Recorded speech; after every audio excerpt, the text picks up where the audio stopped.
Facebook. I see it. And then we hit go live on Facebook. Cool.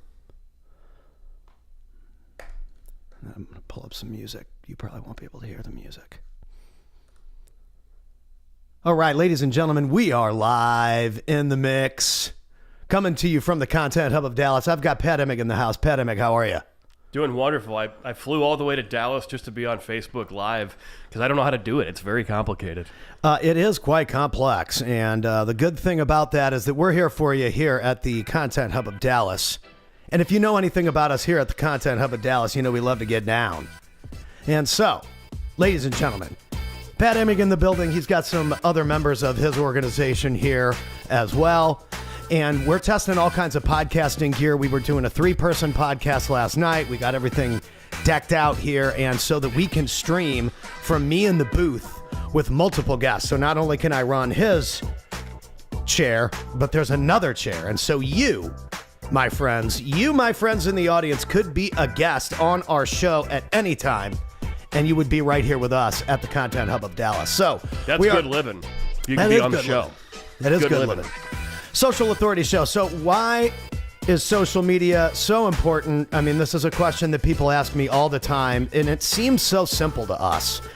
And I think that that is one of the tough things about promoting social media is explaining it to people. So when you explain social media to people and how to use it, how do you describe it?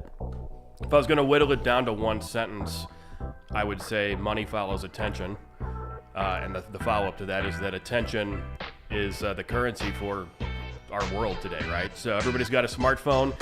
You make a lot of videos about how it's overly simplistic, but it's the truth. It's like if you have a smartphone, you now have unlimited reach if, in fact, you want to utilize your skills and your tools and your platform. So that's what I would say. If you're not leveraging social media as a personal brand, as a local business, as a national brand, as an e-commerce company, whatever you are, then you are behind because your competition is doing it.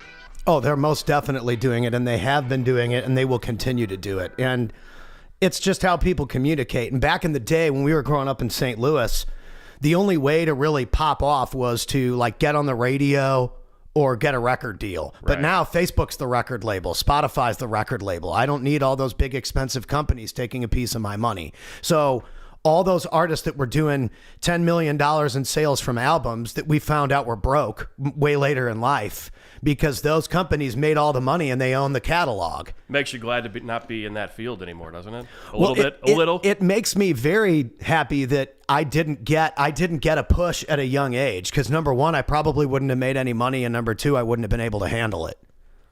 And so, yeah, I mean, with you, it's always going to be spectacular one way or the other. Well, right? Yeah, it would have been spectacular death.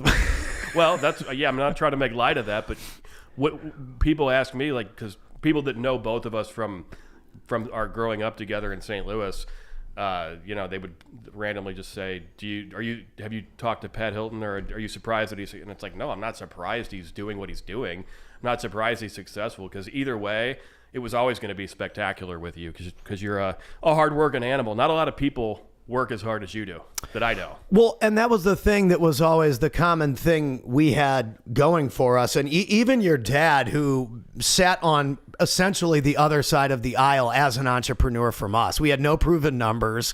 We had no proven metrics. And so we didn't really have anything to show someone like him or even my dad that this was going to work. And here it is now. It all evolved, right? I mean, again, for you, it was music. For me, it was sports, writing for publications, being on Sports Talk Radio, doing the Barstool Sports thing back when it was a newspaper.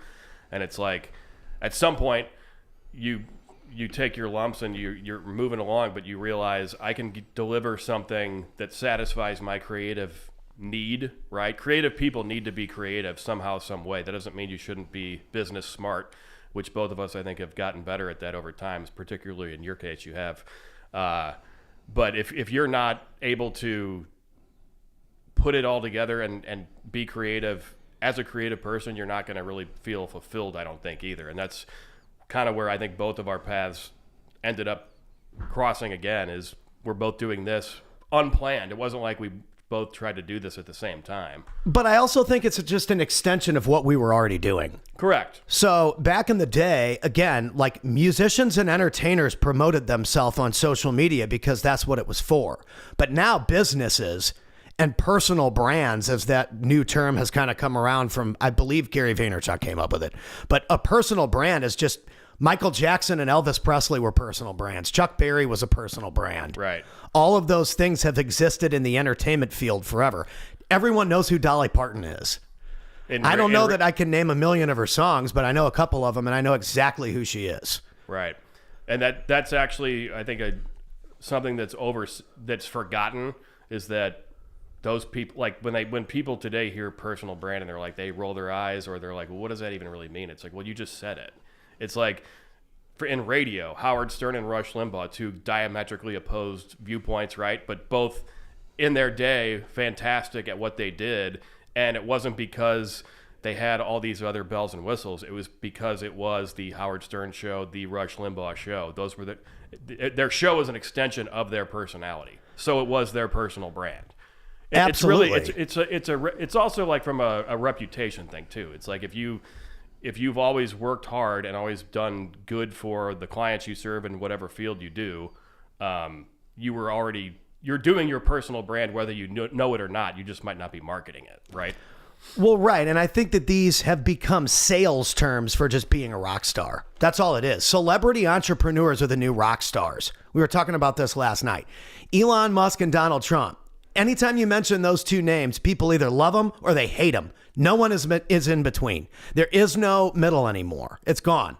They either went with them or they went with them. Or maybe they changed. Maybe they voted for Elon and Donald and now they're seeing what's happening and they don't like it. Which, I mean, that's your problem because now you're stuck with it for 4 years. Well, if you voted for it, then you knew exactly what you were voting for. You should be happy.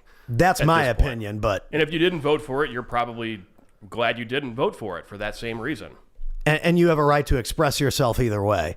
But the point is, when you mention those two names, everybody knows who they are. Jeff Bezos is the Amazon guy. Mark Zuckerberg is the Facebook guy. Celebrity CEOs and entrepreneurs are the modern age rock stars. Boy, Zuckerberg's done quite a personality change over the last 6 months, hasn't he? He's gone from... He grew some balls, didn't he? Yeah. I actually think at that inauguration, there was that, the photo of him kind of staring at another woman, and I think that was planned on his part. I think he wants to show everybody that he's just one of the guys. Maybe, because, I mean, he was just one of the freaking crybabies there for a while, and it was just really, really annoying. That is. And the whole, we're going to let everybody say what they want to say. It's like, well, you should have been doing that the whole time, but here we are. And these tools, like, I use their app. Hey, Chad Maroney said, what's up? Let's go, Chad. Let's go, Chad. Maroney. So the cool thing about the Facebook platform, so we use the Facebook streaming platform, I do, because I can tag the person on Facebook. So then all their friends see the live stream. I've always thought Facebook was the most revolutionary social platform, which is why the Social Network movie is named after it. Also, I agree with you. And I think that when Instagram and TikTok, for a while there from like 2015 through like 2019, Instagram was awesome in my opinion as far as organic. Mm-hmm. You could literally get followers by posting quality content because people and whatever reason they change things.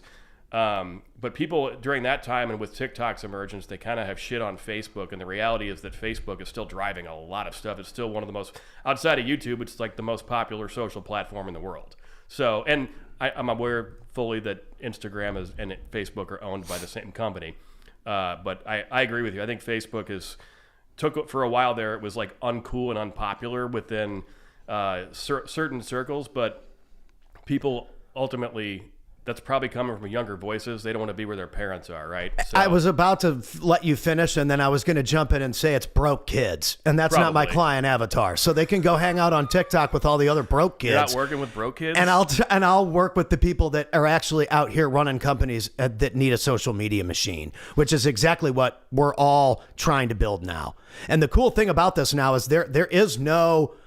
you don't even have to compete with people. You can just attract the right people by just making content.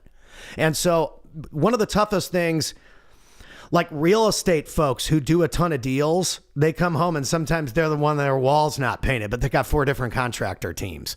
So sometimes when you're a social media producer, like I had to take all those music skills and all that shit that I learned on how to produce stuff and use it to promote people on social media. And that's how I created a monthly recurring revenue model for my company and a monthly success model for the clients so that we both win. Right. Because if I can't pay the rent and I can't pay a team, then I can't provide you the badass shit that you need every day on your page. And if you don't have dope stuff on your page, you're just not even competing anymore.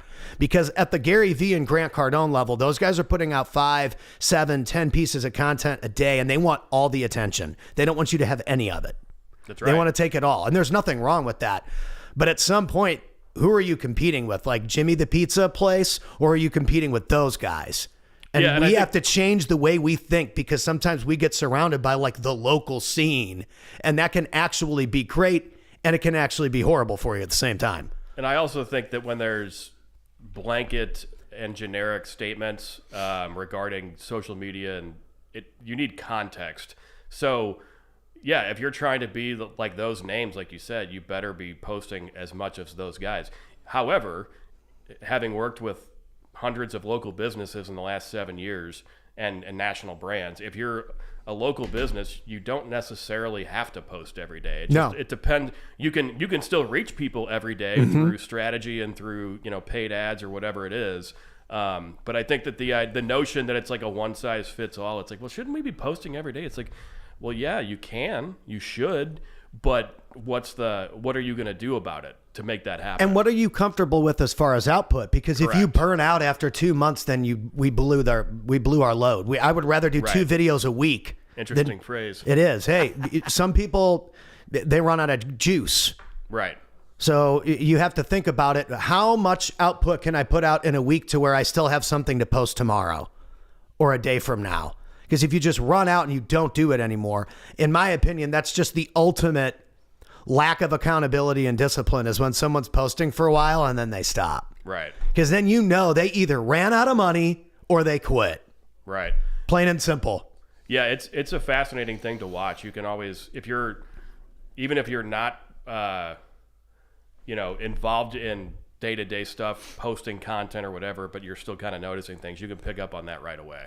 Totally, dude. And usually it's a lack of preparation and it's a lack of having a system to follow. And that's why we were already marketing ourselves like this for years and years and years and years and years, telling people to do it. We used to tag like 700 people at Fraley's. Spamming? Yeah, like people would walk in the door and I'd be like, oh, there they are, tag. Oh, there they are, tag. Oh, there they are, tag. Until it got up to like 78 people who were at Fraley's. And those people were never there all night. There was an in and out, of course. But no one needs to know that. It looked way bigger than it really was. Correct. That's why it worked. Correct. So now how does that play into today? Well, today it's almost the same thing. I mean, we're still on the same platform and it's making me way more money than it was back then. So I'm still trying to be out in front of people every single day. But now I want to be out in front of people as a video marketer and as a social media manager and as a speaker and as my own brand. Because if people see me doing it out there on stage with Grant and Gary and X and Y and Z, well, they know that they can trust me because I've actually stood on the field with the best players. That's why when NFL players or NBA players or those people, they get the big broadcasting contracts. You might know more data than them. You probably are more of an encyclopedia when it comes to sports analytics. But like that guy played on the Miami Dolphins, and even if he sucked, he gets the broadcasting deal and we don't. Tom Brady's making $37.5 million a year with I Fox. Thought he was good at the Super Bowl. He was good. I think he's okay. I mean, he's definitely good and he's very nuts and bolts in X's and O's, which is fine. That's not necessarily my cup of tea, but I will say he's way better at it than Tony Romo, who I think he had a kind of a honeymoon phase when he first became the announcer at CBS. Did a really good job for that first year, but now, he still might provide insights, but it's like someone needs to get in front of these guys and say, like, you don't have to talk in between every single play. You can let the thing breathe. That's one thing that like the greats have always done.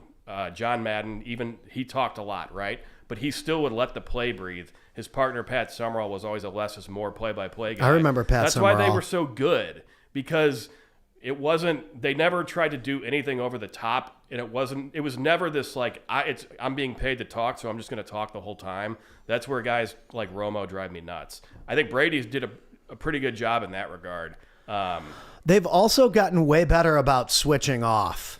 And even when we were playing with this, I was like, I guess I could do split screen, and I'll figure out how to do that with this little switcher board thing. But it's almost good that I'm not, because then it forces you to focus on the guest, forces you to focus on your pot. It forces you to pass the ball more. Sometimes when I see people do streams and it's 4 different people, it just turns into chaos. There's no focus. What's the focus point? Right.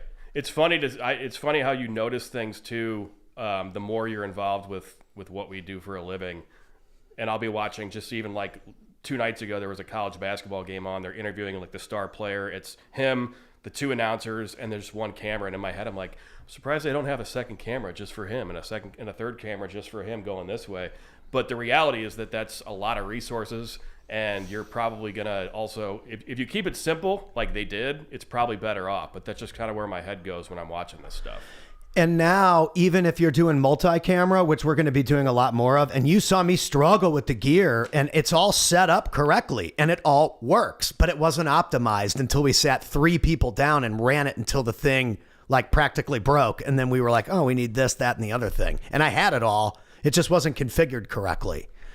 So now I could take this anywhere in the world and do a 3-person broadcast, essentially, as long as I have Starlink. So Elon, bro, come on.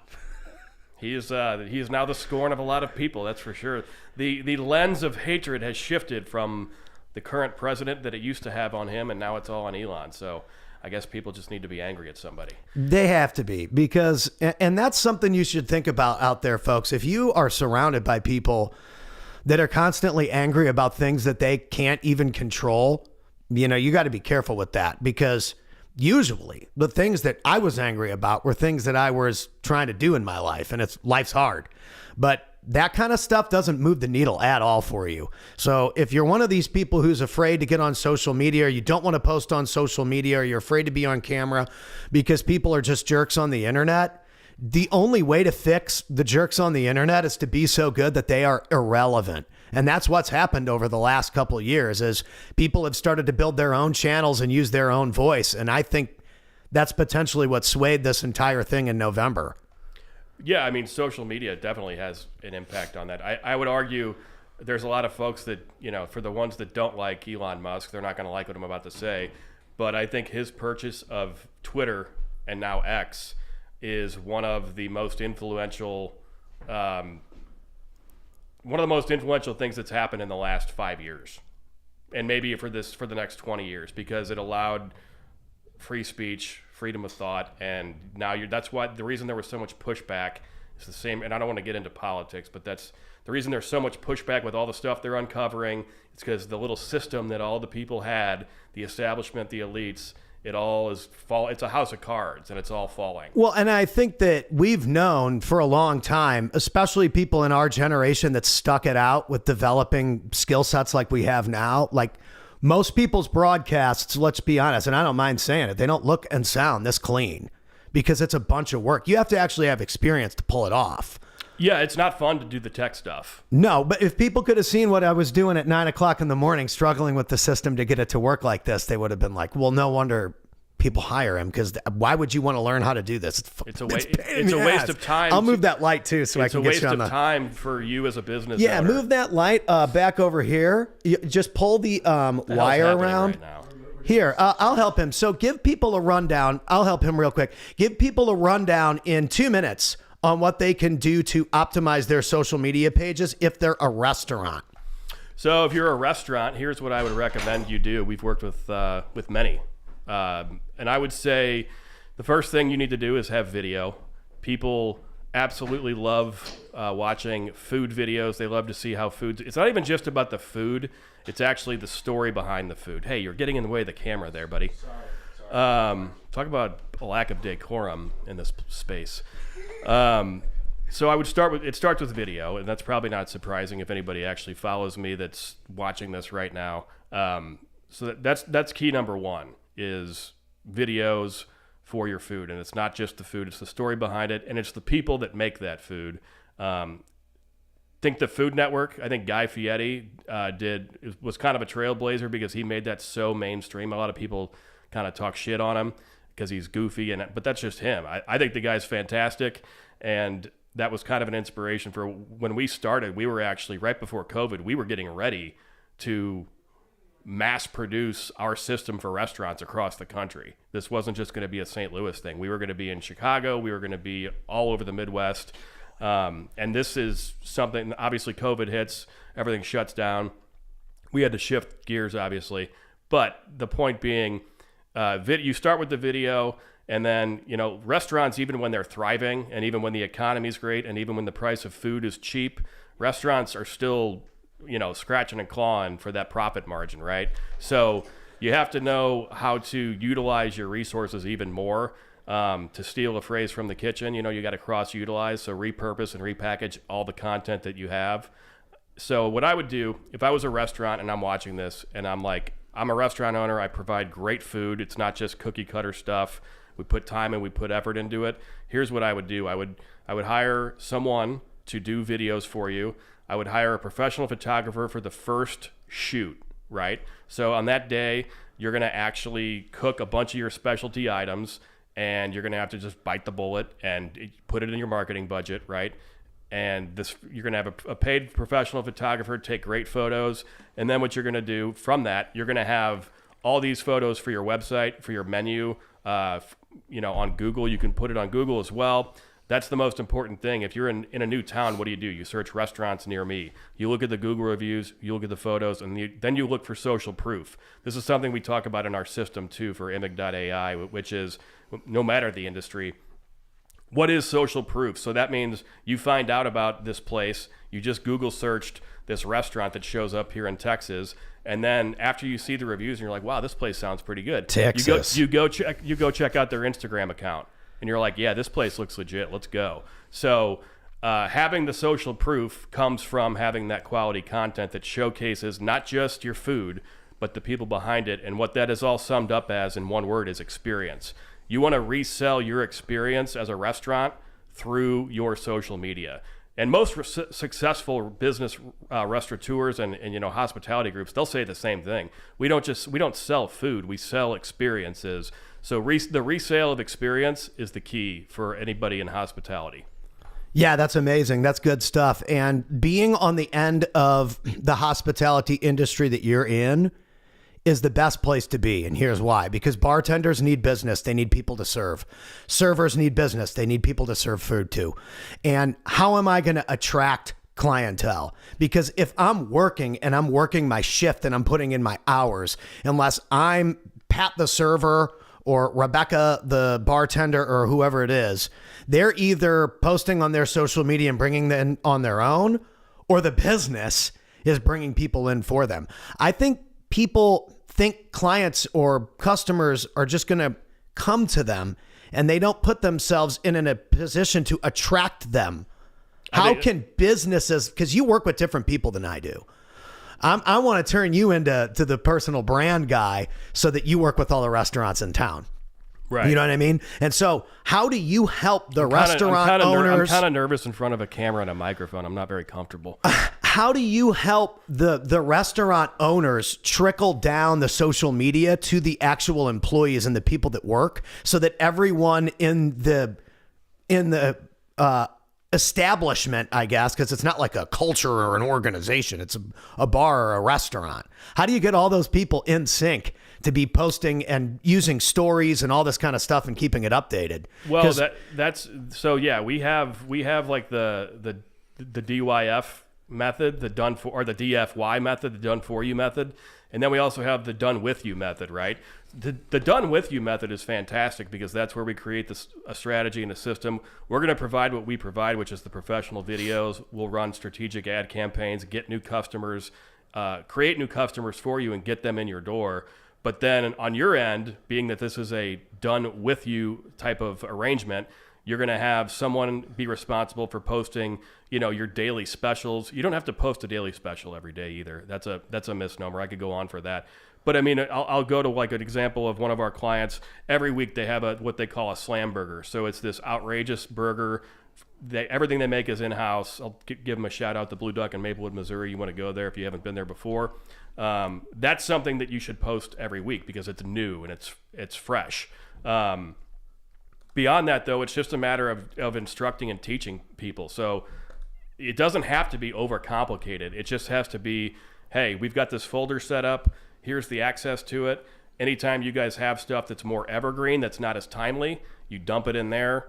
Our team will take it, we'll edit it, we'll get it distributed and posted, and then you can continue about your day and keep on working your job. And that way it saves everybody time and it's convenient. So it's just a matter of communication, not unlike any other industry. If you're like, you were talking today with a couple of your clients, and it's most of your clients are doing the same thing. They're just sending you video when they're not able to come here, and your team's able to put it together. So it's very similar in that regard. I think that the cool thing about the internet is that you can work with anybody on the planet. Correct. Whereas back in the day, what we were trying to do is show up to an establishment, then we had to get on their stage, and we had to sell tickets to their event. And then, so we were always relying on another person to get us paid. But now we can go directly to the person, create a marketing plan, bring them business. And that's why we earn our money, is because they're making money by promoting themselves and creating client acquisition funnels using social media. That's all it is client acquisition. How much does it cost me to acquire a client? Right. And in the case of a hospitality group in a restaurant, what does it take to create a customer? What does it take for us to acquire a customer? And really, it's a matter of consistency, authenticity, transparency. You check all three of those boxes when you allow a film crew to go into your kitchen, mic up your staff, mic up your chef, mic up the pastry chef. And it's not just the food, it's the story of the food. And this all goes back to the experience. What is the experience at your place? And then you need to resell that experience through social media. Yeah, dude. I mean, social media is the gateway to the eyeballs that you need in any category. So it doesn't matter if you're a restaurant or if you're a podcaster. We were talking about this last night. You can pull the mic up. You should be ready now, baby. Boom. There's the other one. Wow. Who let him in? Who let this guy in here? This looks good. Look at that. So we got Zach in the house too. And I'm going to zoom in there too. But break down a little bit of why it's important to use social media, but we talked about VSLs and funnels and forms. Why is that important too? Yeah. Well, I don't actually think from a technical and a data standpoint, looking at funnels, systems, cross traffic between platforms, everything goes up when you have video, because video is the most authentic thing you can have. So there's a lot of research and there's a lot of trends you can analyze. But what's coming down the tracks is video is the most trustworthy medium. Yeah, because you can see it, hear it, feel it. It's all there. There's data out there. I mean, I think it's kind of common sense once you hear the stat, but 92% of people say that they would rather watch a video than read a blog or learn about a product any other way. And it makes sense because you can accomplish in 30 seconds with a video what it would take you 8 to 10 minutes, reading or writing or whatever it is. So it's not surprising that it's just a matter of if you, as a business, as a brand, whether you're a person or a business, do you buy into that and are you ready to go? Because if you're not, then you're going to fall behind, because back to what we said at the very start, your competition's already doing it. There's no cutting corners around anymore. I think that especially now that the generative AI situation is just so out of hand, there kind of has to be a focal point and an anchor to where, you actually have a genuine face, right? So I could generate countless ads, all sorts of stuff. AI is going to even try to generate people and identities, but people want something they can trust. They want something they can verify. And I think too, it's just the idea of everyone has images and pictures. I don't think it's And they really have access to it, right? and they're all doing, it's like how many times have we seen this? The discounted the discount death picture. spiral? Yeah, the discount the death spiral of what happens when they're not satisfied. But I mean, it doesn't take any effort to put an ad on Facebook, pay $20 a day. Right. But doing a video takes quite a bit of coordination. You gotta, and it's hard to be satisfied with video. That's one of my favorite things about it, is that it can always improve and it can always get better, because it's like this living, breathing thing almost. So I think that from a number standpoint, I've seen so many systems, and when you add video to the equation, don't get me wrong, there's a lot of ways you can mess up the recipe, but when it's done tastefully and it's done right, and you have real people who are leading the charge, adding video is just going to make everything more believable. I'm not going to say it's going to make everything better, because some people will say it's not better, but it's certainly more authentic. It's certainly more believable to the average person. It goes back to what you and I were talking about this morning, Pat, of like, it's in the most basic terms, people like people. People like seeing people. So no matter what happens with artificial intelligence, and the bottom line is that people are always going to gravitate more towards messaging and storytelling when there's a person involved, as opposed to just throwing out some type of like a static image and boosting it for $20, like you said. The static image thing, bro, and I mean, you know more about boosting than I do, Zach, but I mean, you can do it sometimes maybe, but that can't be the most efficient way. I wouldn't build your foundation around static image ads or PPC ads. I would build your foundation around real top of the funnel awareness. Like, you really have to realize one change that's been pretty obvious to all of us in marketing, but the average person is a little hesitant to really believe this. But YouTube's actually the biggest social media platform. Oh, yeah. I think that YouTube's definitely the biggest. I think it's tough to crack into as well. That's why hard. it's tough. It's super hard. And when you look at the amount of companies that are unwilling, excuse me, I'm going to sneeze. When you look at the amount of companies that are unwilling to kind of bite the button. There should be a mute button, right? Just a mute cough button. Yeah, right. You see me just and you can't. But when you look at the amount of companies that they're only going to do video once you can AI generate the video, and there's just zero culture behind a company that actually, is just continually trying to cut corners, doing just enough to get by. It's one of those things. They do just enough.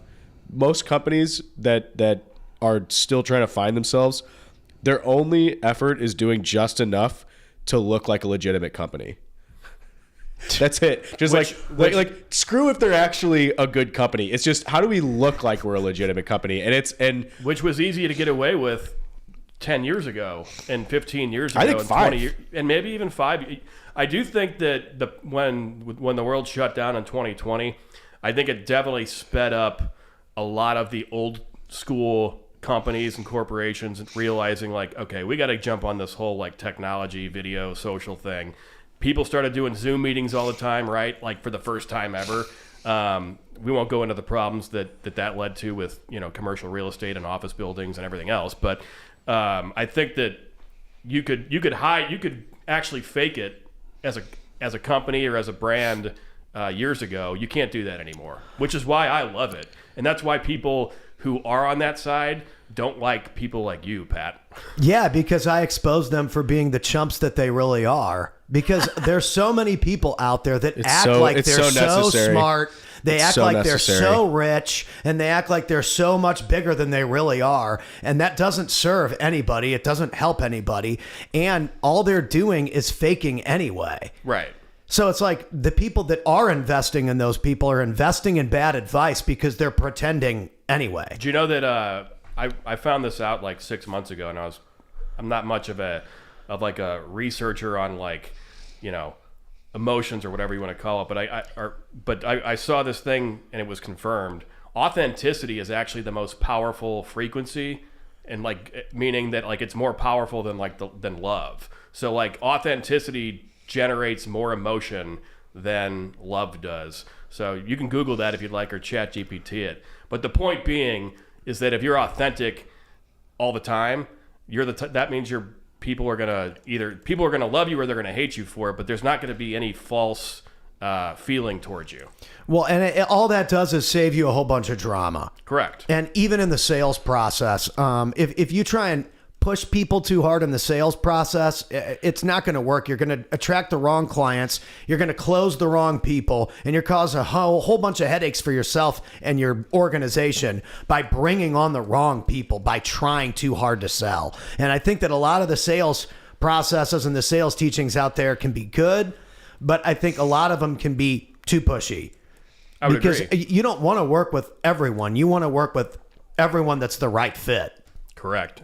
Very well said. I think I think when you're first starting out, if you're watching this right now and you're trying to you're a younger kid trying to get your social media business or your video business or whatever it is, please don't, if you're a younger kid, please don't be starting a life coaching business because you haven't gone through life yet. Just a heads up.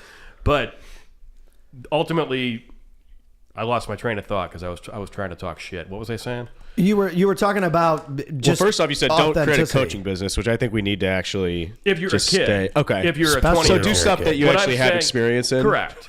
Don't be the guru that has never run a business and has never actually helped people. That's is all my you're whole saying, which is common sense. And all the people that were acting like they were successful as a guru weren't anyway. Right. That has already been broken down and exposed. But the people that actually ran companies and hired and paid employees are the ones that are teaching business or business acquisitions or real estate acquisitions or cash flow or any of those things that are successful 3 or 4 years later when the pretenders already fell off.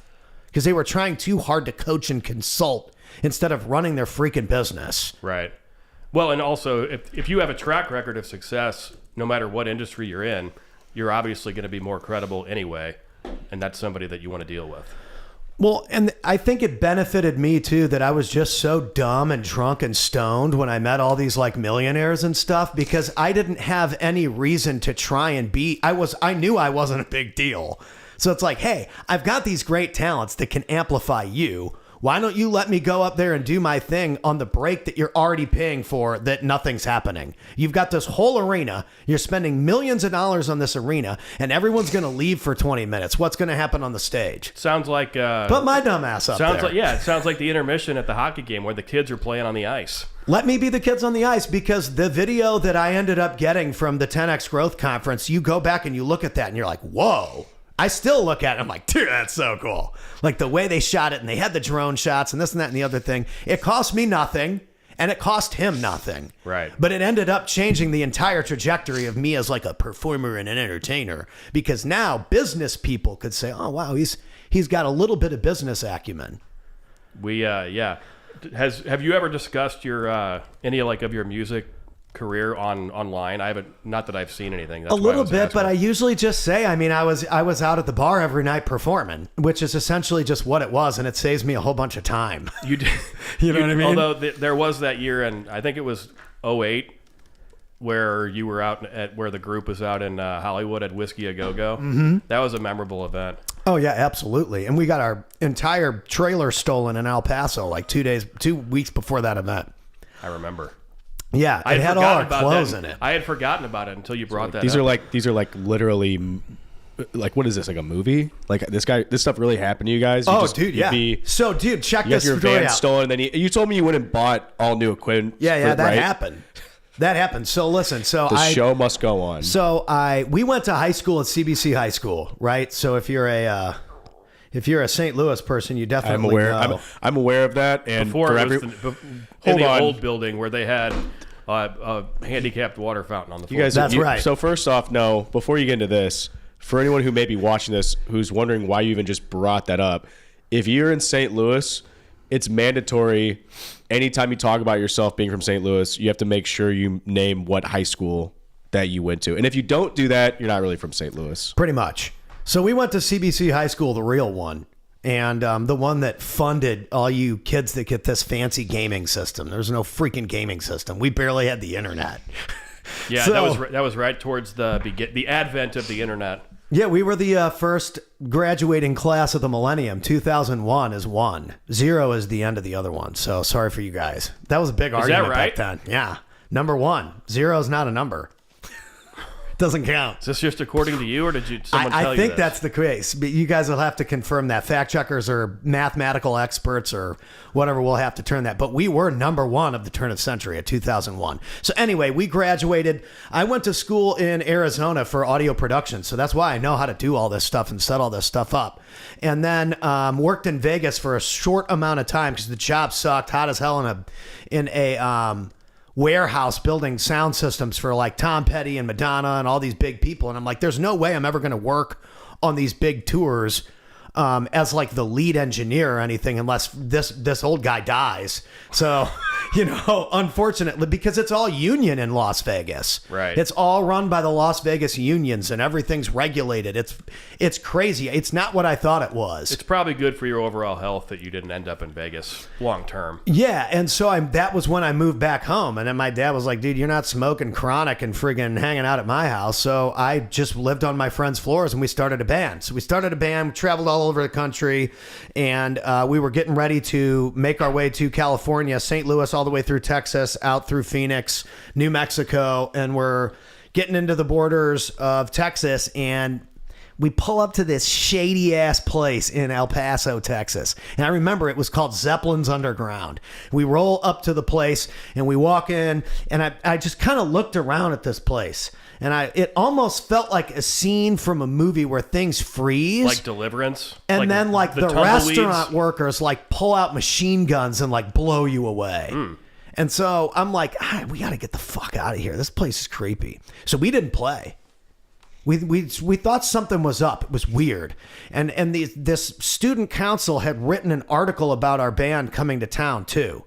And so all these like student people were hanging out with us and this and that. No one knew The price of fame. anybody at the bar. I think we were set up.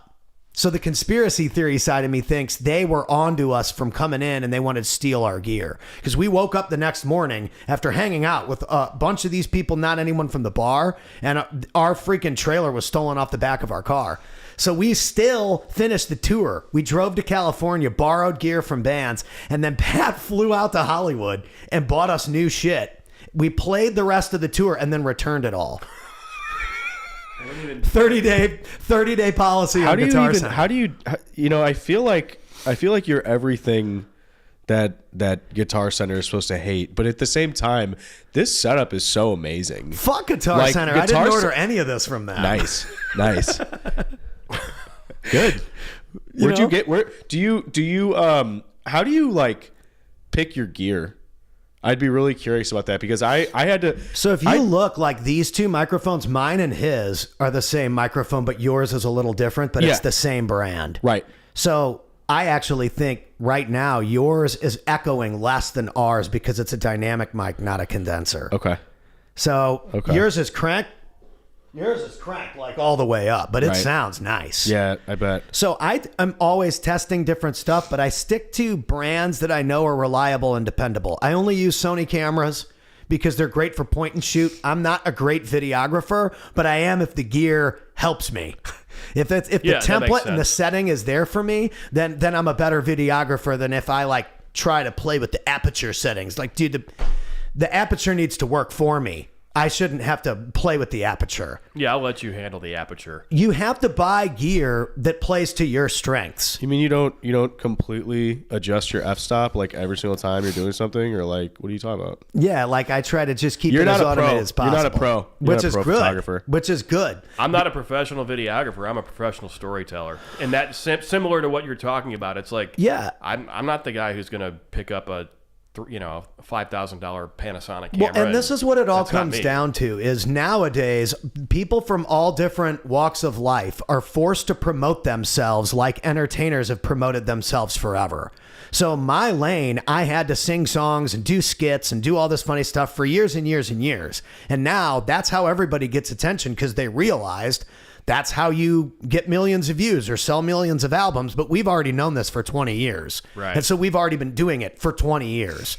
And we've had our devastating losses over those 20 years, mainly because time had not caught up to realizing there was so much value in promoting yourself like this, and it still hasn't caught up to it. There are still business owners and people that I see that are going to watch this. Not everyone's cut out for this life. That's what I was about to say. I don't know what to tell you. I'm not. You know why they don't do it? Because they can't. They suck. They can't. And that's do it. okay. But they're not willing to suck long enough and get laughed get at better. long enough to get good enough to make it. You know how it is. There's always the naysayers. It's super easy, blah, blah, blah. Well, why aren't you doing it? There's always, I mean, life's a debate, but I'm telling you, to wake up, put yourself out here every single day, say, not only am I going to make a video, right, but I'm just going to turn my camera on and I'm going to start connecting with people. That takes it takes guts. I mean, I'll say this. I mean, there's a difference between like knowing how to be on camera and then actually being someone who's like relevant on camera. Relevant and like fun to watch. I mean, just someone who like you can aspire to be like. So you're like, okay, well, I'll watch this person because I appreciate what they're doing. It's way different than just oh yeah, I'm going to become a social media person. Like, I mean, it's so hard to be. If you're trying to be a social media person instead of just trying to be you, yourself, then right. you're like screwed. Skits, right? Right. Like there's a difference between someone who has a live show every week, people tune in, even if it's just a couple hundred people or so every week or so, and then someone who's making a TikTok every day. It's about connecting. There, you can find 1 million people on TikTok. If you post every day for 2 months, maybe you'll have 1 million people see you on TikTok, right? But if you look at the flip side, how many people do you genuinely connect with? How many relationships do you genuinely create with your content? And that's where we said Facebook, in my opinion, wins the battle. Even YouTube. We're streaming live on YouTube, X, LinkedIn, and Facebook all at the same time right now. So we're live everywhere. Wow. But my You're telling core me for audience, the first time. Right. You're Right. telling me for the first time. Wow. You're telling me for the first time. Wait, we're live right now? we're Wait. live. We'll do it live. So the cool thing about it is that I'm able to run this all from the booth, and I could have even another camera right here on this couch. We could have a 3-4 person setup. That's a whole live mastermind. So I didn't need to fly here, is what you're saying. Yeah, wait a minute. Hold on. Well, No. I think that Why the did we come here? conversation is better, and No, I obviously agree. it's more high quality. And in it's person. also 20 degrees warmer in Dallas right now. So it's just a better vibe. Agreed. In person, and that's why people go on the Howard Stern show or the Foo Fighters show up and play music or whatever, because the vibe of a live studio will always be able to be reviewed forever. The cool thing about what we're doing now is that there's replay value. right. And the then- easiest way to get content is to just have conversations with people instead of trying to make social media content. Unless you're good, that's very difficult to do. Which is also why That's the trap that you just brought up. We need to make more social media content. The minute you start hearing that, and they're like, we just need more social content, and you're like, okay, you need more of you content. Yeah, why don't you go do something? Right, Are you just going to go be to an the event? content. Are you going to go Right. to an event? Are you going to go do a charity event? Are you going to sponsor another business? Are you doing a partnership? I mean, it's like people want. You know what I tell people too is, you know why Gary Vee can post 4 times a day? Because his life is interesting. Mm-hmm. He's actually doing stuff. He's not just sitting around in his house thinking, I got to post a video. Right. Like, stuff is happening naturally. So that's another thing is, understand the pace of Context matters. Yeah. Context matters in every case. And like you were saying, Pat, what this is right now, the bells and whistles have changed. It's technology driven, right? It's internet, it's social media. But ultimately, people like us, we've been content creators and producers our entire life. Yeah, this is the new way that people communicate in the entertainment business industry. Right. Business has now taken on the entertainment principles for client acquisition purposes.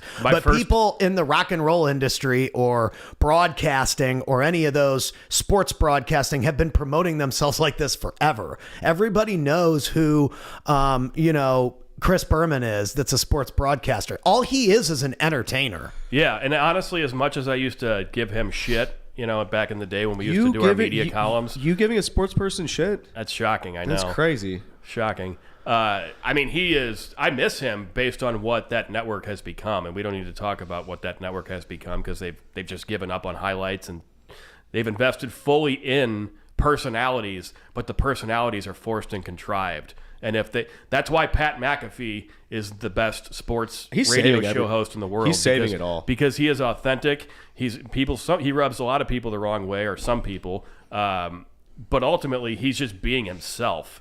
That's not him faking it, and that's why his show is successful, is because it's been authentic since day one. It's inherently him, and he's bringing his boys with him, right? Like, it is literally just a group of dudes that like sports, and they do it the way that they do it.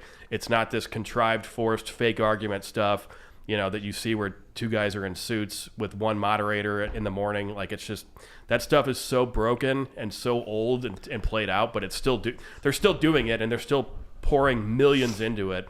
And I don't know if they'll ever learn from it. But I think that what's happened with the Pat McAfee guy has more of a podcast show 100%. That's why people like it. It's more relatable. It's a conversation like we're doing now. So it's like, why is it so hard for the sports media world and sports entertainment world to learn that and realize that he's not the actual, he's not the outlier. That's actually how people who love sports communicate all the time. That's why people were going crazy about Canada and USA the other night, because it was so cool to watch, this exhibition game, and first 3 seconds in, you got Kachuk throwing down because the fans of Canada were booing the national anthem, which to me, that's fine. I think that's part of the fun. It got them revved up, and it's going to be fun to watch that rematch for the title. It also got them their asses kicked. It did, but they might be more focused and might take it a little bit more serious for this the final go around.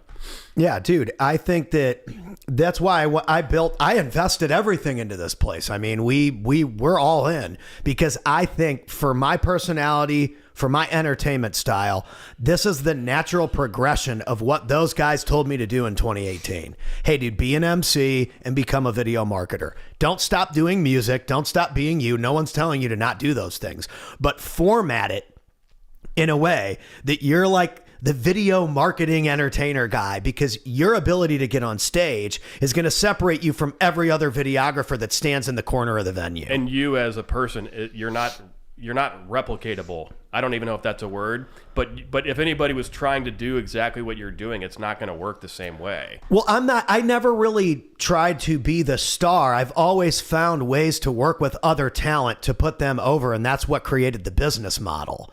My job is to make Chris Cavallini and his company look good, or Robert Love look good, or Kyle Malian look good, or this person or that person or the other person. That's why it works. You have to become a wheel in a machine that's already working and make it move faster. Remember when Stone Cold used to talk about every career? It was kind of sad to watch him say it, because it was just after he retired, but he's like, listen, everybody's a machine. When you're a part of this, you're a spoke on the wheel. Yeah, when you're a part of this big of a machine, I mean, your gears, they start to wear out, and you have to be replaced. How did we only get 5 years of prime Stone Cold Steve Austin? Because Owen Hart dumped him on his neck. That's right. Saying the quiet part out loud. I mean, it's true.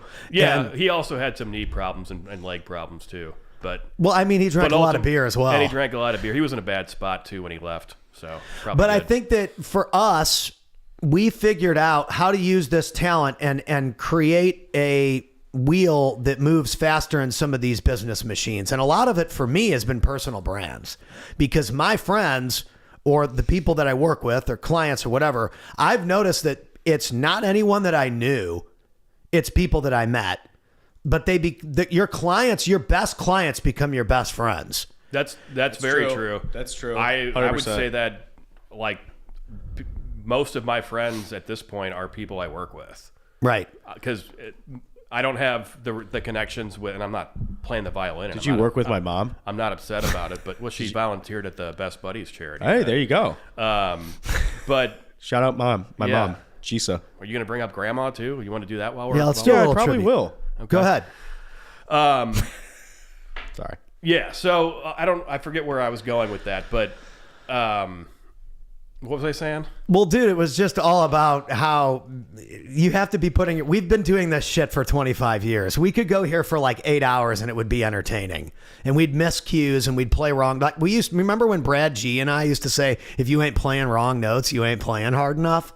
I There's still truth in believe that. I think on a social media perspective, Gary Vaynerchuk's done a very good job of explaining that same thing for social media. Meaning like, if you're a young kid out there and you're like stop worrying about how pretty your Instagram profile grid looks. Doesn't matter. Perfection is, people get annoyed by perfection and it doesn't really exist anyway. So it's the people that are gritty that just keep going. I mean, today's is a perfect example. The first couple hours weren't exactly the most beneficial time spent because of all the equipment stuff, right? But now we got the multi-camera stream. So like this day, I was going to get that set up anyway. So when you were like, hey, I think we're going to pop in on these dates, I'm like, that's perfect. We'll have multiple chairs filled with people that can bring value, and we'll figure out how to make sure that this system works the correct way. Because again, when you're at the personal branding level or big CEO, or you own multiple organizations, you have multiple marketing teams, multiple media teams. We're like one media team for some of these people. right. Like my buddy Kyle Mallion hires like 3 or 4 different media teams. We all do different things, but like there's like the live event team. We take that footage, we chop it up, we post it. So I'm always tagging like Rob Springer because he gives me dope shit, saves me a ton of time. But like all of these things work together. I'm not in competition with Rob at all. Right. Which is actually, that's like one of the things, I think it was like 2017 or 18 for me, where we started promoting that aspect of you're just speaking to a business and a brand. It's like your company is now a media company, Yeah. whether you accept it or not. It's like you can accept it or you can deny it, but eventually your competition's going to accept it way before you and get way further. And that's not going away. No, it's not. And again, I think Brian Armstrong and French Quarter are a great example because he already has proven himself as like a staple in that area. Oh yeah. He's I've never been there. He's Where's going to that? continue to attract. It's a fun little spot right off of Manchester Road, the most fun road in St. Louis to It is. drive on in the world. He is going to continue to attract people in that area forever because they become a staple in that area. But not everybody who's new has that reputation. So they're going to have to work harder and harder and harder and harder to get people to stop in and to get them to stop in again and again and again. Trust me, if you open a bar on Manchester Road and you get out of work and you're near there, you're going to a bar. You're not driving all the way down to. It's the worst road to drive ever. It's great for stopping at a bar. Love that bar. You know what? Justin's actually working there right now. That's wonderful. Is that incredible or what? Our buddy Justin Gregg. He makes drinks at Old French Quarter. Yeah. That's great. He's It is national cheerleading champion. It is happy hour, isn't it? Yeah. It is definitely working happy right now. hour. It's 4:00 Central Time. Yeah. Central Texas Standard Time. Wow. I do like it down here. Oh, dude, it's great. This area reminds me a little bit of like Branson West, where Table Rock Lake is. I said that earlier. Texas almost feels like Missouri's big cousin. Yeah, the nice part of like southern Missouri. It's great. I think people outside of Missouri, they assume that like the Ozarks is just what that TV show was, and it's like that's not really the case. It's a beautiful area. There's actually a lot of great like breweries and manufacturers out there too of cannabis and whatnot. So Well, dude, I think that Missouri's business innovation is actually underrated. I mean, you got the Bass Pro Shop guy. He's a super successful CEO. He's just not really super published about it. But anybody who's from our area knows there's a lot of really successful, wealthy people.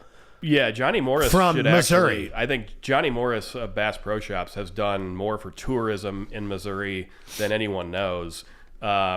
Just saying. Because of not just because of Bass Pro Shops, that was the catalyst that allowed him to do the other projects, right? So if you go down to any of those, like the Big Cedar Lodge, any of those golf courses, even if you don't play golf, just seeing it's actually worth going just to like walk it. If they're going to let you walk it, you should. But he's done more for tourism for the state of Missouri than anybody.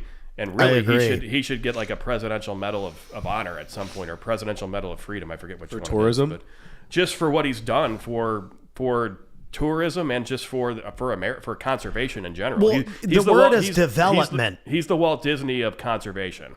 Well, and especially in that area, for development-wise, there wasn't anything really that attractive to people outside of Missouri about Missouri, right, until those areas started to pop off. That is a crazy analogy, the Walt Disney, because every conservation, it's weird because most conservation, or historically people who are who are into that kind of thing, like especially national parks and whatnot, they were not business people. Right. They were like explorers, or they found stuff. That's such an interesting Johnny Morris, just shout out to him. Wow. I mean, he started by selling liquor or selling lures and fishing rods and fishing tackle out of his dad's liquor store. And people dope. And people were like, what? And that was like in the early 70s, and by the mid 70s, late 70s, he had his first store, and they did a grand opening with like some of the most famous fishermen in the world, like Bill Dance, who's still with us. He's used to be on ESPN back when they played sports on Saturday mornings, Sunday mornings. And since then, I mean, the rest is history. Yeah, I think that, again, we were talking last night when the gear was glitching because we were shredding so hard. But that's right. How do I get on the list? And again, you don't have to be number one at everything. In fact, more likely than not, you're not going to be number one at everything. So when you try to be number one at what you're great at, if you can get on a list of people that are the highest, most recommended people in a certain category, you're going to be extremely successful. The number one person usually changes. So if you look at any of those graphs that say what was the most revenue generating company starting from 1950, if you ever watch those things and it like goes across the screen and it's like Microsoft, and then it like kind of comes back and then it's like Apple takes over and then it's like Amazon comes out. It wasn't even around and it's blowing everybody out of the water. And he got laughed at. Speaking too. of Disney's on the list every single time. Coca-Cola.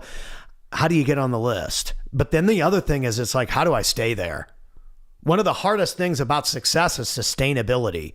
How do I create something that's sustainable? And that's why the Jeff Bezos, the Mark Zuckerberg, the Elon Musk, the Donald Trump, the whatever, on whatever side or whatever you look at and you like, there's somebody that comes to your brain, whether it's rappers or fitness athletes or swimmers or foodies or whatever you're into, gamers, streamers, podcasters.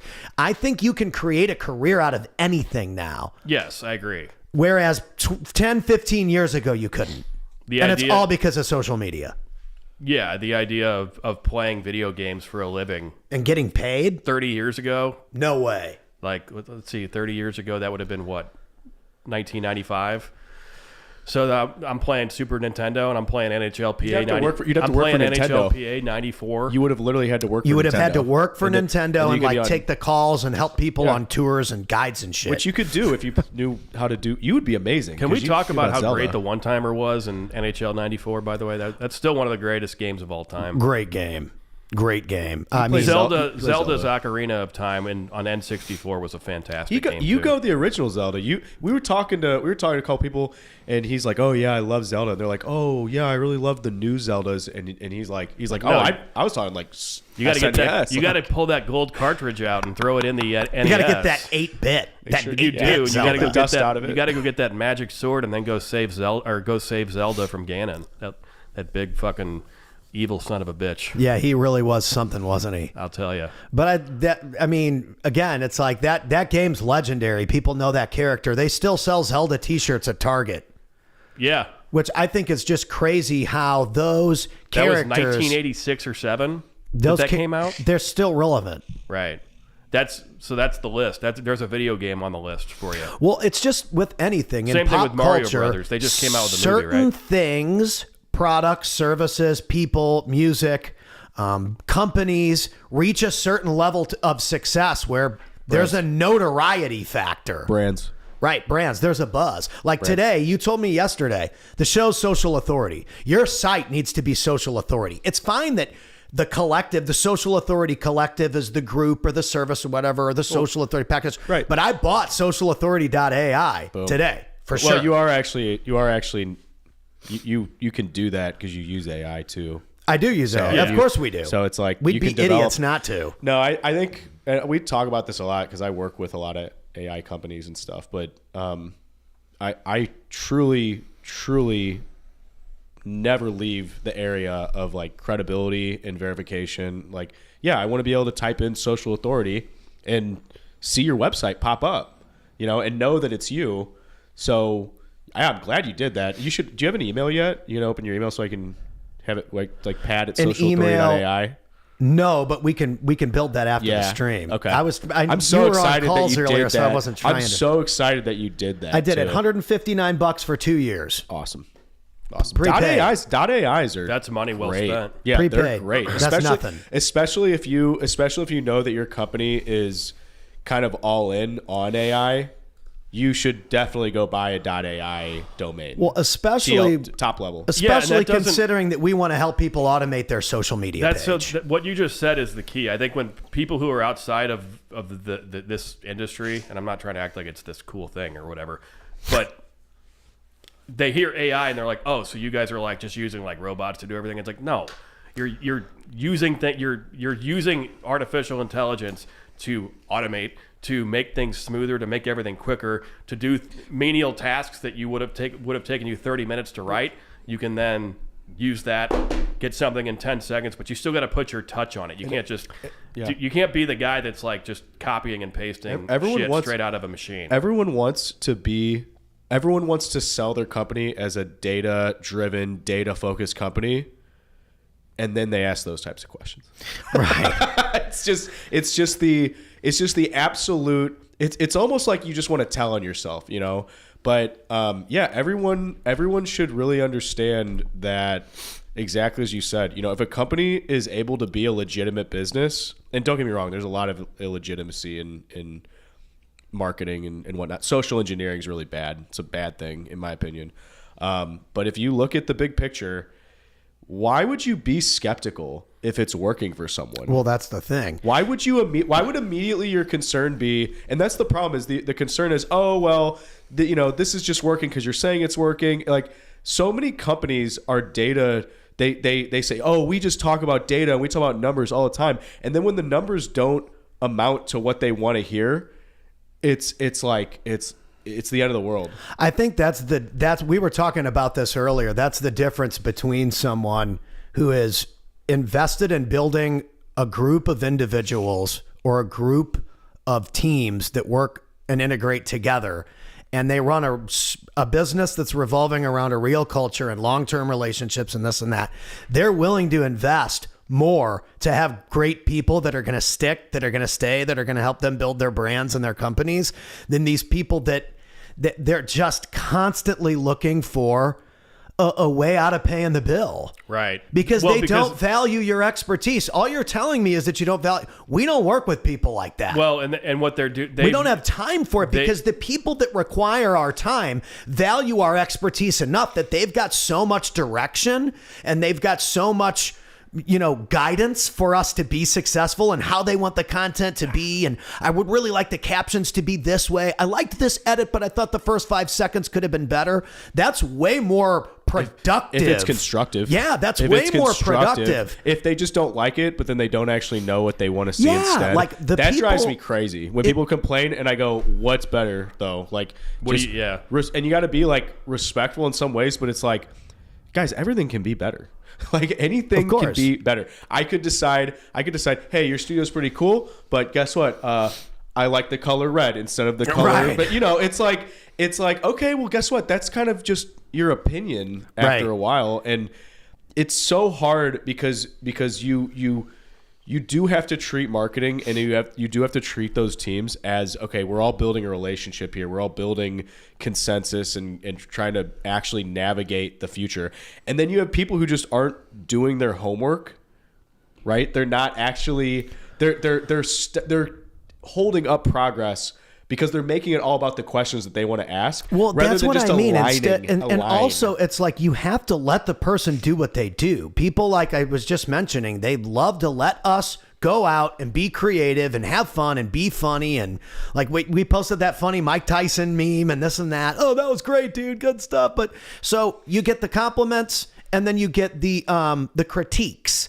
But there's a difference between a critique and here's how you can do it better, and then you do it better and they're like, oh dude, that was so cool, rather than they just want to criticize stuff. There's a difference between just being a critic and critiquing something to make it better. I think you got to remember. right. I think you got to remember too, though, is that a lot of people want results fast, and then what happens is they don't realize. Like, there's this book I read. I think it was Steve Covey, The Speed of Trust, and it's like people want results. People want things to go. People want things to be, valued or data driven, but they don't realize that like when the numbers are adding up and you don't understand the numbers, that's really what it comes down to is, do I trust the person who I'm talking to or not? Mm-hmm. Because, you can go and verify and audit. Trust me, that's my background is auditing essentially. And I used to do that. I used to audit for days. I used to find every single thing wrong and look at every single thing that could be improved and every single thing that could be optimized. And it doesn't matter. Everything's terrible.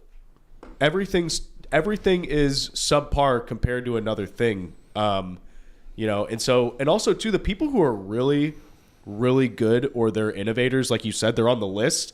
They didn't get there by comparing themselves. You know what I'm saying? Like, they're unique. Coke did it. Their name represents something unique. Exactly. It's not like everyone else. Exactly. It's more than just a logo that you can recognize, right? It's an actual identity that's different from other people. It's so much different when you get to that type of playing people field. I know that use Android phones take a lot of pride in dissing iPhone. And people that use iPhone take a lot of pride in shitting on green text messages. Yeah, that's never going to go away. I don't shit on iPhones, but I'm still an Android guy, and I ruin the group text, so I do apologize. It just depends on the person, but people are going to take their stance one way or another on certain things, and there's nothing certain companies or people or organizations are going to do to change those people's minds.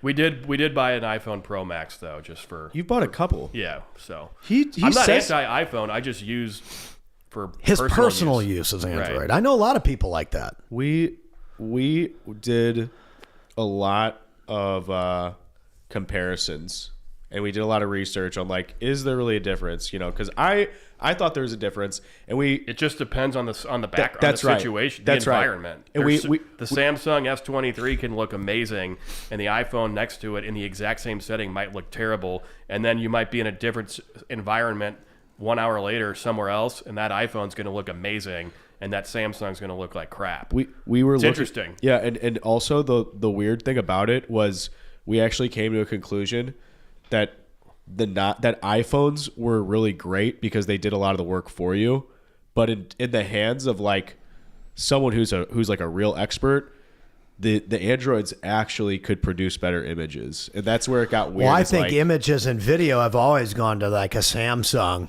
The That's what specifications. some people say, yeah. I think that the specs would support that argument, but I also think we're at a point where visually the specifications don't match up with what you can actually visually even comprehend.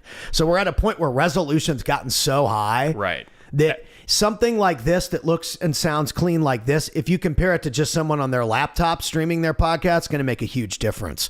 But if you compared us to like Ed Milet or Cardone or any of the big podcasters, Lewis Howes, it's competitive. Theirs might be a little cleaner than mine. No, but we're definitely competitive. There's a difference in high production quality and shit production Well, quality. it's like the show don't tell aspect, because obviously to set something up like this and make it work and make it entertaining, regardless if I've heard of someone or not, if I go and I find a marketing podcast and it looks like this and it's not, because you know what I usually see with marketing podcasts, people recording Zoom calls, and then you're like, did you just tell me you have a podcast and you sent me a recording of you and 3 people on a Zoom call? Okay. Yeah, that should be like a free community training or something. It's wild that you actually find people that are like, hey, they use that as like a sales tactic. It's like, hey, do you want to be on my podcast?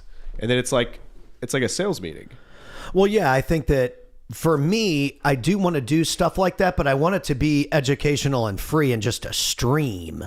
Yeah. I would rather just stream it because then I can pull you up on the screen and it looks pretty good. So when you guys are doing virtual, because I think we should keep doing these. I think these are fun. Oh, they're fun. They're great. And the more I can do these with people, the more content. We're not going to specify because I think that there's a lot in the works. But ever since we upgraded our systems and we decided, him and I, to take a step back, and keep in mind we have separate companies, right? But we work really closely together.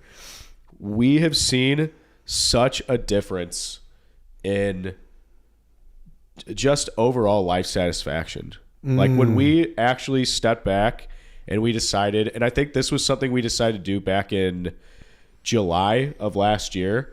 I remember I went to Pat and I said, we have to just find some way to outsource some stuff. We don't need to outsource everything, of course, because that's what the thing is everyone always takes everything to an extreme.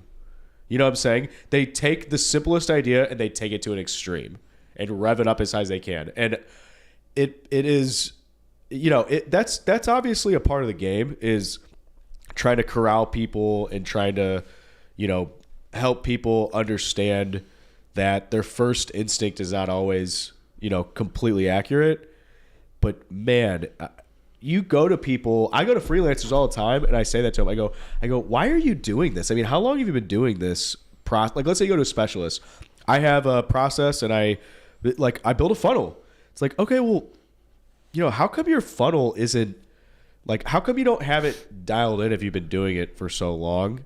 And and that's okay if you take special time, or you take kind of you have an approach where you really get granular with things with your clients. But the level of people don't understand that it's all an organization thing. That you have to be organized, and you have to be able to predict with some degree of certainty. And that's the thing, is that when people predict stuff and then it's not exactly the way they went, they throw everything out like it wasn't worth it to even plan anything. Right. Well, I think that, and we talked about this last night, and we're going to probably end up doing 2 or 3 parts. Well, we're already in part 2 to this podcast. But, dude, my podcast. I thought this. Welcome to my podcast. It's Have you done your content? Have you done your content today? I think it's very, very difficult for people to think about marketing or client acquisition or what is it going to take for me to make more money when they don't have any money. I'm gonna put this out here. Love this topic. Don't know if we want to cover it, but people think of marketing as doing the legwork for sales all the time. When if they just had a sales process that they could explain. And that's such a big difference between that's kind of a thing that I qualify a company with too. I'm like, what's a qualified lead? What is someone who's ready to jump on a sales call? And it's there's such a difference between someone who's well, they probably live in this area, make this much money, and they have this problem. 2 or 3 questions are these. Right. They have this as well.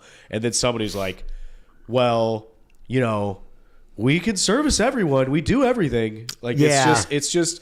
And for all of your marketing needs. That's something that... and I'm a full service agency, but I'm really not. Right. I'm really not. I specialize in honestly technical side of marketing, which, don't get me wrong, I mean, that's a very wide net, but usually you can find you can pinpoint 3 or 4 things every quarter with a company. You're okay, well, technology wise, this could be upgraded, or you guys are really relying on this tool to do this type of part of your marketing, and it's not really working out the way you think it is. Auditing is so huge with everything that we've been talking about with automation and AI. But, that's the thing, is it's very hard to actually stay relatable with people while getting into the specifics of what you do, unless you're not completely clear on what the outcome and the objective is. If you confuse, you lose. Well, and you go like I said, hey, if a lead, and that's the thing too, is everyone says they're data backed. Every single person wants to say that they're following the numbers, but realistically, it's you gotta have a boundaries on the playing field, right? And so that's where the numbers start to make sense, really. And so I think that if you are someone who if you're someone who thinks of marketing and you're like, well, we really just want to get leads, we want to boost sales, which is fine. It's like, okay, let's make sure our campaigns are ROI driven or whatever it is. That's fine, but you have to have some clear understanding of like, when is it not the marketing team's fault anymore? Like, when does that handoff take place? And like, how do you tell that everyone on the back end has really done their job? Because as a marketer, this is where it really gets frustrating for me. Let's say I get a company, 90 leads in a quarter, and it's all from targeted keywords. Okay, well, maybe you didn't close every single one of those leads, but you sure could have gotten a referral from half of those leads. So then it's not just that the leads I got you were this much, but if you talk lifetime value and then you talk, hey, for every one of those leads, you could probably go get another 2 or 3 leads from them. And I want to see reviews. I want to see 5-star reviews on these different platforms. Once you do that, it becomes a lot more valuable than just, well, what's our bottom line? How's it raise the bottom line? It's like, those are clients that your competitors were going to get. Well, like, and you're going that's to give the thing. that up. Listen, the bottom line is important. I'm trying to think of what my buddy Tim says about this. There is something about like, if sometimes you have to spend money to create marketplace value for your company so that people trust you and you can advance the business. And if you're not willing to invest that, usually it starts off as time and energy because you don't have any money. But you got plenty of time and energy when you're young to do whatever you need to do. But once you start making money, you want to protect your time and your energy. So you spend the money to get back your time and to preserve your energy so that you can use your time and energy on things that are going to continue to advance.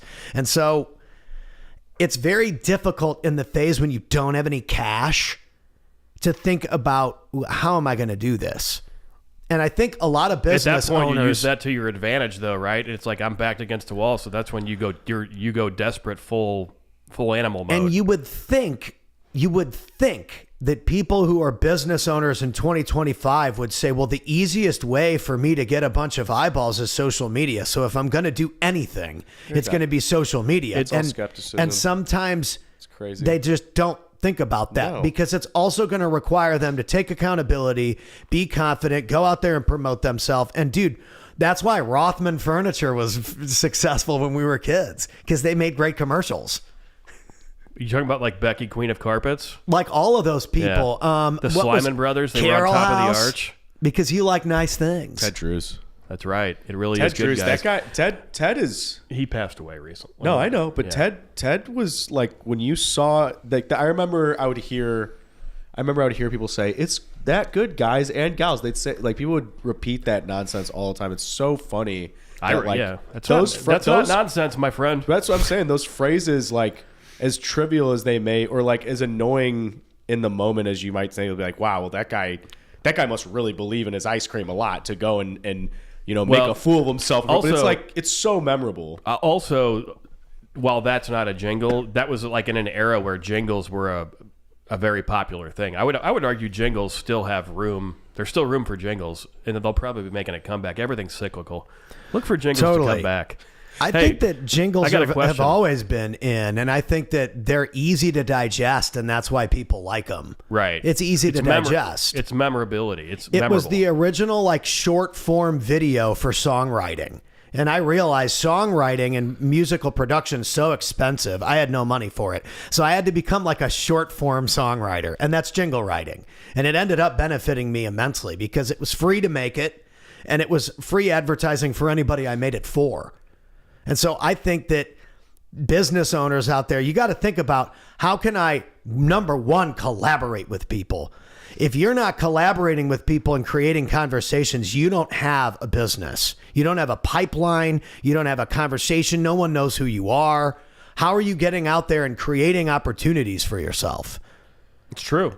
Very true. And it's like, dude, these platforms are free. So if you don't want to hire any of us, it doesn't matter. But don't complain about social media is not working for you. You have to work for the platform to work for you. And it's just because something's free doesn't mean it doesn't require a lot of effort, time, and skill as well. And humility to look in the mirror and be like, okay, well, this sucks, but I'm going to make it better, which is where a lot of people they dip their toe in the water and then They don't commit. They don't decide commit. that they don't want to actually swim in the pool anymore. Well, and it's because it takes work, and so you got to ask yourself if you're out there.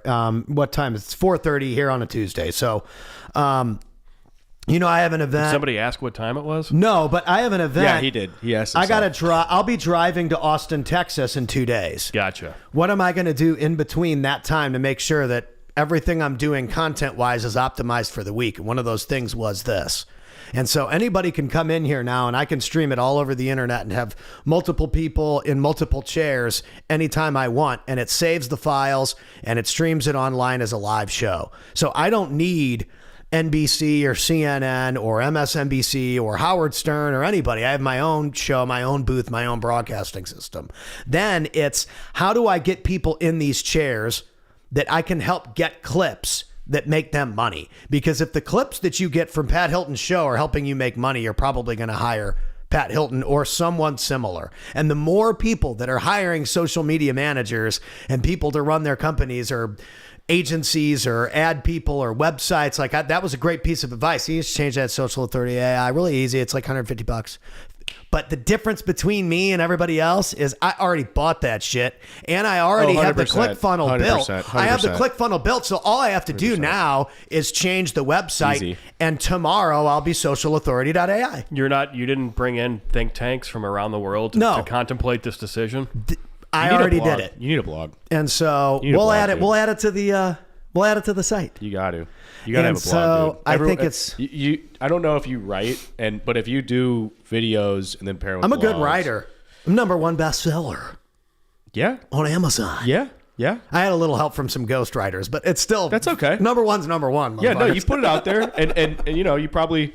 If I ask you questions about your own book, you probably would know what your own book is about. Yes, I do. Right? I did write the You're not book. a complete hack.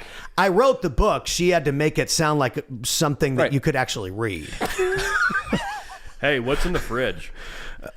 In this fridge? Yes. So you got yourself, you got some Natty Lights, Megan's got some High Noons, and I got some Rise Energies. Wow. All right. Well, Dave Portnoy's not here, so let's not have a high noon. How about you throw Stone Cold and old Natty Light there, son? Unbelievable. Oh, what a Here we go. day Here we it's go. been. Ready? Question is, can he toss it? There it That's is. a great throw. It's a good catch too. That was was a great nicely throw. done. That was Natural nicely light. done. Wow. Here we go. You're telling me again. Well, boys, I've had fun. Are we still going? Yeah, we're still going. Are but we gonna I do mean, a part 3? yeah, we should totally we should do a plan part 3. Hey, did you watch the VSLs? No, why don't I watch the VSLs, get Social Authority AI set up real quick, and then we'll go back on and we'll promote it all. Do it. I love it.